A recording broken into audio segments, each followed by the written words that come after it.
But nothing comes close to Starmer's lies. I'm going to make a very bold statement here, but I completely believe it. Keir Starmer is the biggest liar in Britain. He is an even bigger liar than James O'Brien or Carol Vorderman. The petition to end all petitions has galvanised the overlooked Brits who are fed up with not being represented as our country burns to the ground, metaphorically at least for now. And I think this is the beginning of a political awakening here in the UK. A bit like, do you remember when the Tea Party came to fruition in the US and that eventually resulted in the presidency of Donald Trump? So, of course, the crooked and corrupt mainstream media have either ignored the petition altogether or treated it with derision. Sort of the way they talk about Brexit voters, those who refuse the COVID jab, or folk who believe in free speech online.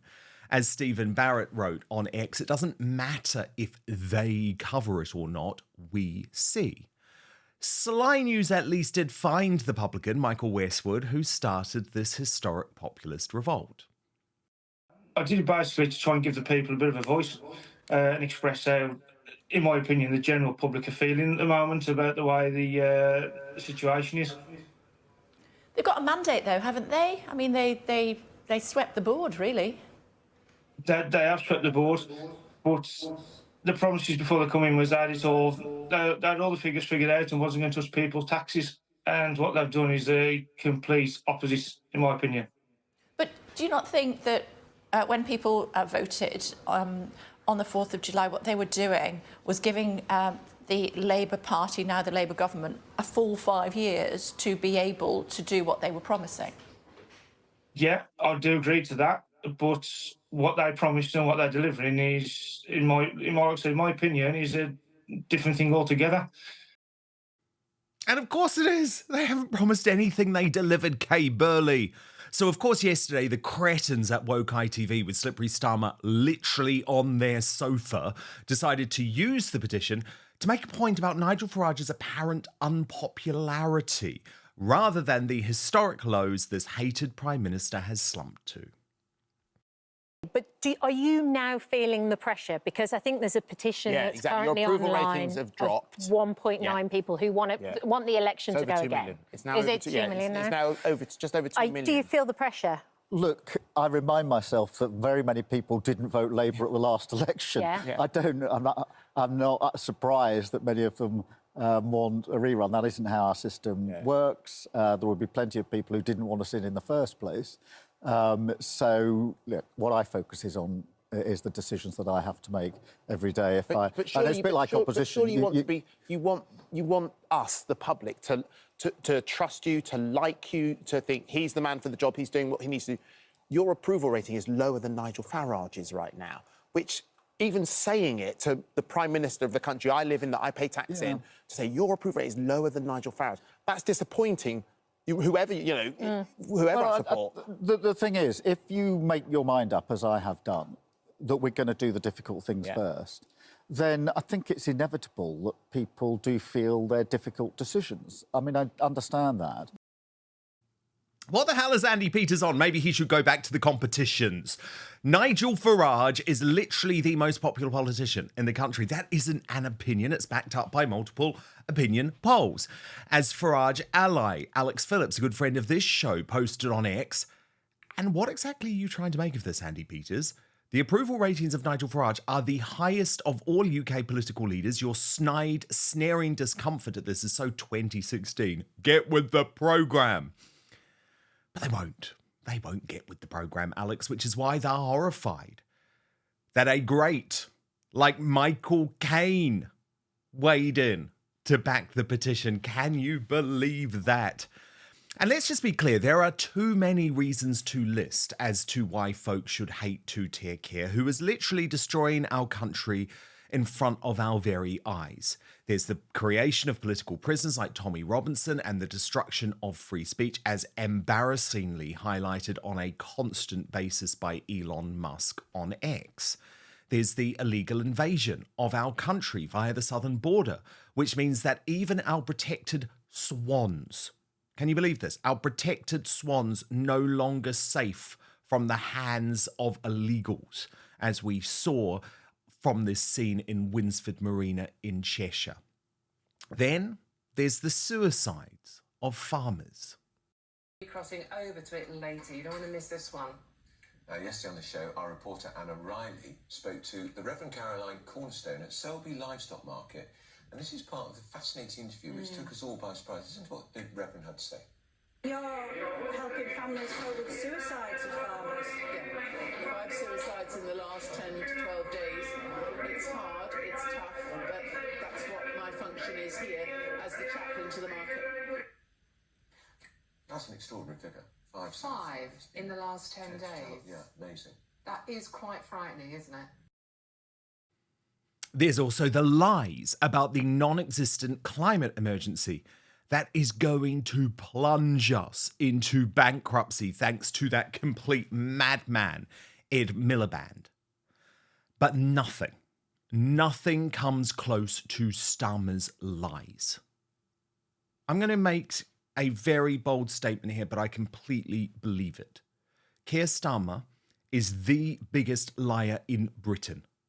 He is an even bigger liar than James O'Brien or Carol Vorderman. Here is the proof.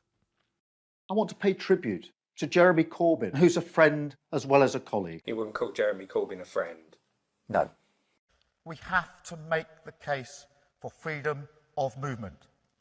We don't want open borders. Freedom of movement has gone and it's not coming back. Cutting off power, cutting off water.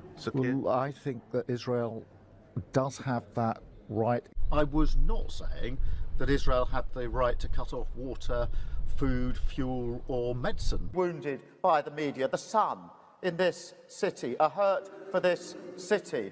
And I certainly won't be giving any interviews to the Sun during the course of this campaign. Did you write an article for some newspaper the other day? Surely that's not going to gain you any support across the Northwest. Would you write for them again, Sir Keir? I would do, yeah. Can you guarantee that under your leadership, the 2019 Labour commitments to nationalise water, energy, rail, the Royal Mail, they'll all be in Labour's next election manifesto? I've made that commitment. Will you nationalise the big 6 energy companies, yes or no? No. No, you will not. By the Home Secretary was the wrong decision, and I think it was a rushed decision. In 2019, you said stripping her of her British citizenship was the wrong decision. She's lost her appeal to regain it. Should she be allowed to appeal again? Should she be allowed back here in order to face justice in the UK? I think the court decision yesterday is the right decision. The Labour Party in opposition needs to be the Labour Party in power. And a government doesn't go on picket lines. A government tries to resolve disputes. I'm really pleased to be here this morning supporting the staff at McDonald's who are on strike. Air quality, climate change is the issue of our time. And as the Extinction Rebellion protest showed us this week, the next generation are not going to forgive us if we don't take action. I think they're wrong. I think their action is wrong.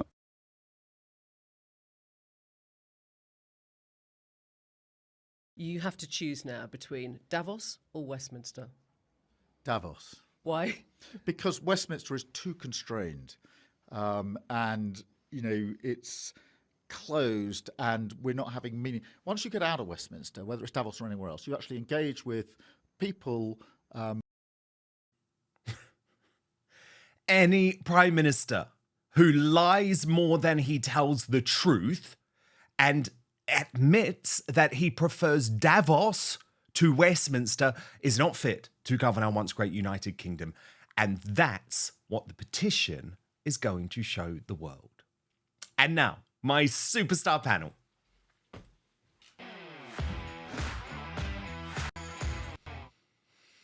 And I'm absolutely delighted today to welcome back Russell Quirke, who is the host of Straight Talk on YouTube, and Charlie Bentley Astor, the independent journalist who can be found alongside me on Substack.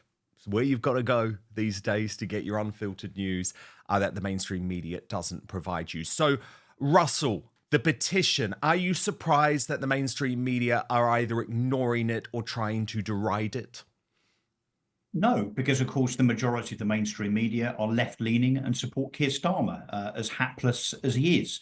It's funny though, isn't it? The petition for a second Brexit referendum was lauded and promoted almost by the mainstream media back in 2016, 17, 18. So yes, as ever, a bit like Keir Starmer, the mainstream media, Dan, are kind of talking out both sides of their mouths.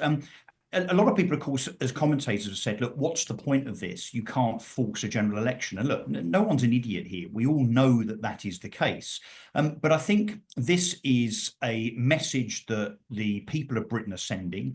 And I think it's a message that, I mean, certainly Keir Starmer won't respond to. I don't think that he will give it any regard. And in fact, when he went on to, I mean, the politically challenging forum, of course, that is Andy Peters on this morning, yesterday.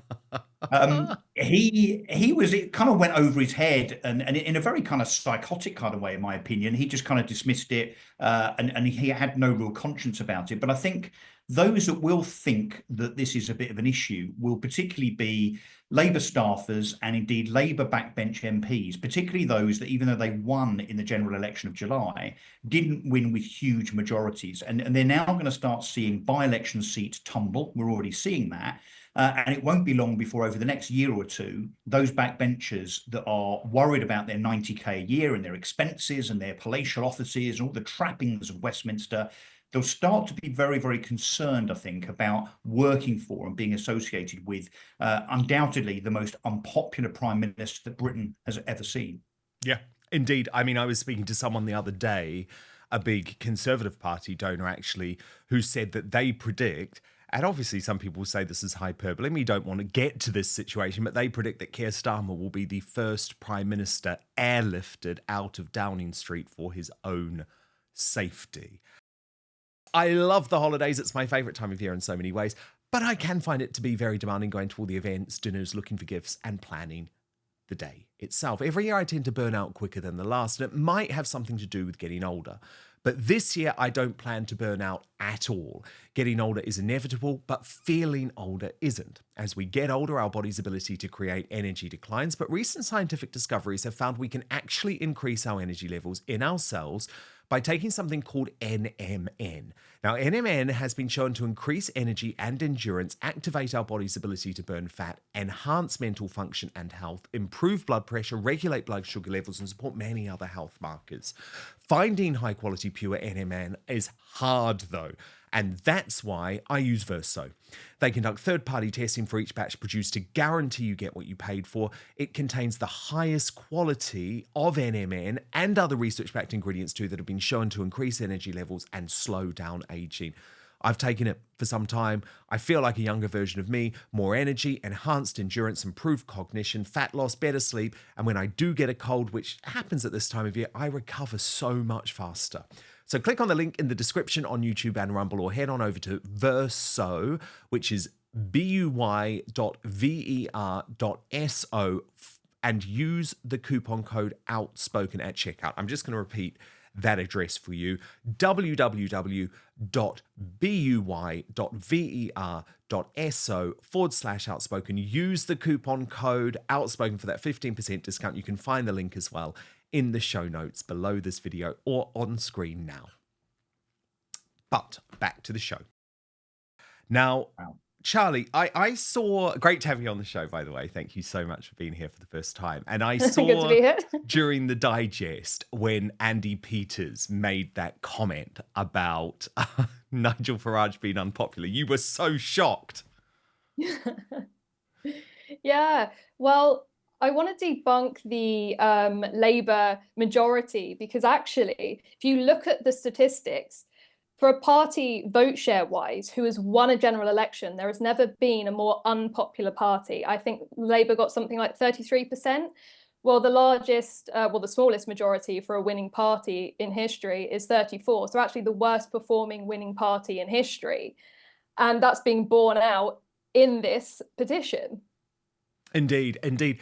And isn't it shocking, though, Charlie, that there are mainstream media figures who, as Alex Phillips says, are sort of living like it's 2016? Because Their job, once they sign up to work for an Ofcom regulated public service broadcaster, is meant to be to represent the people.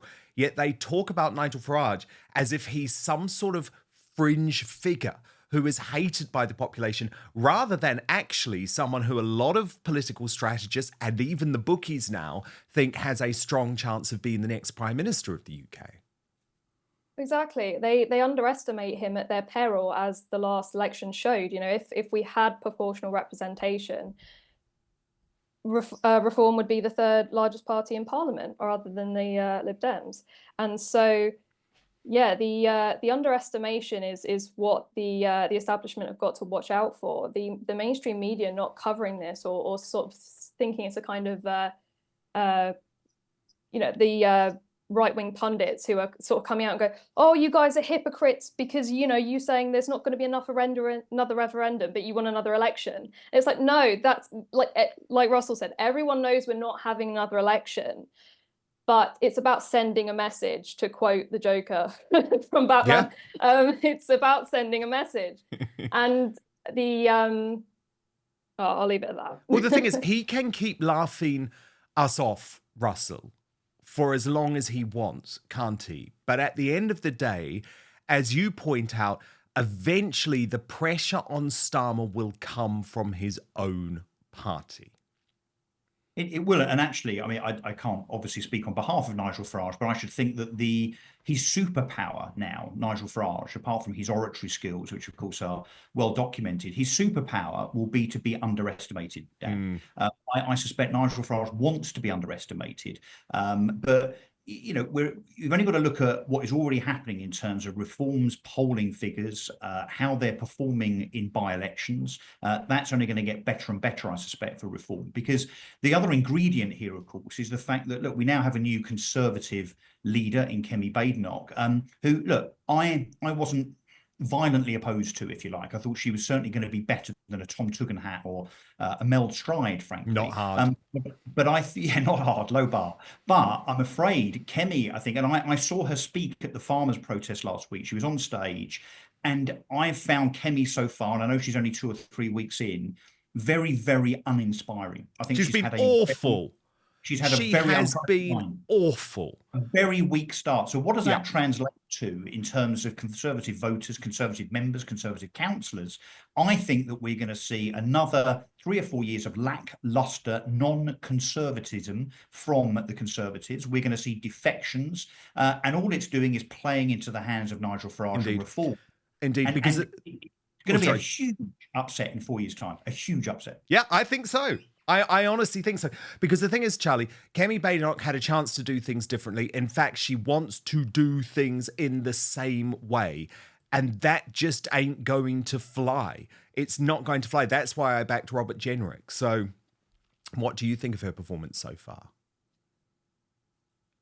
Well, for a start, I don't think we're going to make it to 4 years in. I think we'll probably get 3.5 before things are bad enough that another election is sort of demanded on this kind of scale that we're seeing at the moment, but in earnest. It just keep ticking up. It just keeps ticking up. It's 2,000 a minute sometimes, which is quite something. It's extraordinary. Yes, Kemi wouldn't have got into power if she wasn't pulling the party line. Obviously, she's come out and said that a woman is an adult human female sometimes, and that's apparently all you need to do now to be considered, you know, slightly conservative in this country. So yeah, the prospects aren't good for the Conservative Party at the moment. No, they are definitely not. They are definitely not. And it's so interesting. I feel like the petition has united the country in the same way that the queue for the late Queen united the company. There are some things that are just so purely and beautifully British, and rather than rioting, rather than protesting, rather than getting out on the streets, we're showing our absolute frustration with this petition. But as I said yesterday, the message has to be, this is just the start. Don't sign this petition and then move on. Sign this petition and start your engagement in this political process, because we have to save our country. We can see what's happening to our country. It's heartbreaking. It's horrifying. It could lead to deaths of your family members. We know all of that. And that's why this battle is so important. Thank you so much for watching Dan Wootton Outspoken. Please click on my face just to the bottom left to subscribe to this brand new independent news source and turn on the notification bell so you'll be alerted to our brand new live shows, uncancelled interviews and special royal episodes. Outspoken is also now available as a podcast, so you can listen to the show every weekday on the go, wherever you are.